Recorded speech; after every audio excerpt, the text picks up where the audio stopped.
কেন company time দেয় না? কোম্পানি টাইম দেয় 3 তারিখ হ্যাঁ ঠিক আছে কোম্পানি তো ঠিক আছে, আমি আমার কথা শোনো, আমি 2-3 দিনের মধ্যে ফোন দিতে পারবো না, তোমরা যা করার করো দেখি।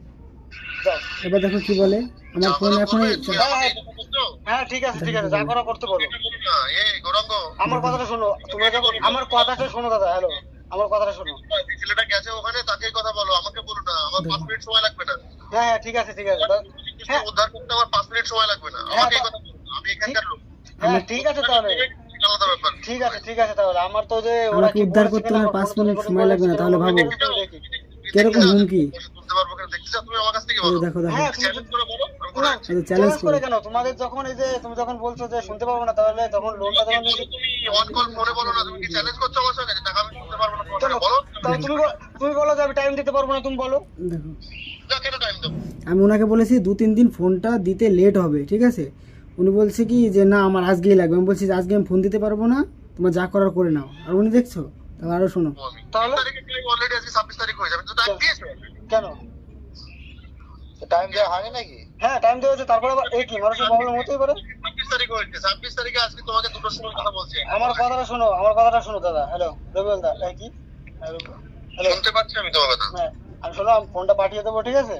আমি লেট হবে, আমি আজকে ফোনটা পাঠিয়ে পাঠিয়ে দেবো। দেবো ভাই, এই কথা আমার কাছে চলবে না এখন। দেখো ঠিক আছে পাঠিয়ে তাহলে। দেবো, এটা আমার কানে এটা সহ্য হবে না। হ্যাঁ তাহলে কি সহ্য হবে?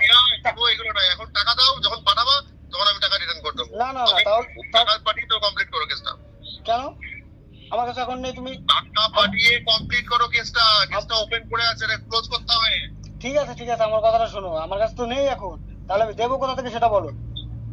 তোমার কাছে নেই, তোমাকে ম্যানেজ করে দিতে হবে। তুমি ফাইন্যান্সের জিনিস নিয়েছো, তোমার কাছে নেই, এই কথা শোনা আমাদের শুনতে পারবো না আমরা।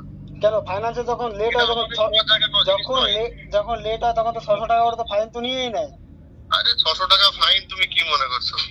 600 টাকা ফাইনই সবকিছু হয়ে যায়? আজকে 600 টাকা ফাইন তুমি না দিয়ে তুমি 600 টাকা দিতে হবে না তুমি আমাকে? না দিতে টাকা দাও। সেটা ঠিক আছে, আমার কাছে তো এখন নেই, আমি দিতে পারবো না। এবার তোমরা যদি বলো জোর জবরদস্তি তুমি নিয়ে নেবে, তাহলে দেখি নাও, আমি আর তাছাড়া আর কি বলবো। জোর অবস্থা নয় ভাই, তোমার শ্বশুর বাড়িতে ওখানেই ওই ছেলেগুলো বসে থাকবে সারাক্ষণ ধরে। হ্যাঁ বসে থাকো। যন্ত্রণা কিভাবে জল তুলতে হয় আমাদেরকে এসবগুলো শিখায় না, ঠিক আছে? দেখো কিভাবে জল তুলতে হয়, একদম পুরো একদম থই থই করে দেবো। ঠিক দেখেছো আছে ওয়াটপার করে বলছি। কিরকম হুমকি, তাহলে ভাবো। দাদা উনি বাইরে গিয়ে কুলিং পয়েন্টের ম্যানেজার হুমকি দিচ্ছে, হুমকি। তাহলে ভাবো, নাজিরপুরের কুলিং পয়েন্টের ম্যানেজার। ঠিক বীর ভাবছে, আমি পরিষ্কার, আমি বাইরের ছেলে হয়ে বলছি ওকে। এই দেখো বাইরে গিয়ে ভাবছে নিজেকে বীর হয়ে গেছে। না বাইরের ছেলে, আমি ওকে বলছি, ওকে যদি এলাকায় থাকতো ওর সাথে ফোন কেন, ওর টাকা কেন, ওকে যদি না আমি ওর কাছে ফোন নিতে পারতাম, আমার নামটা চেঞ্জ করে দিতাম।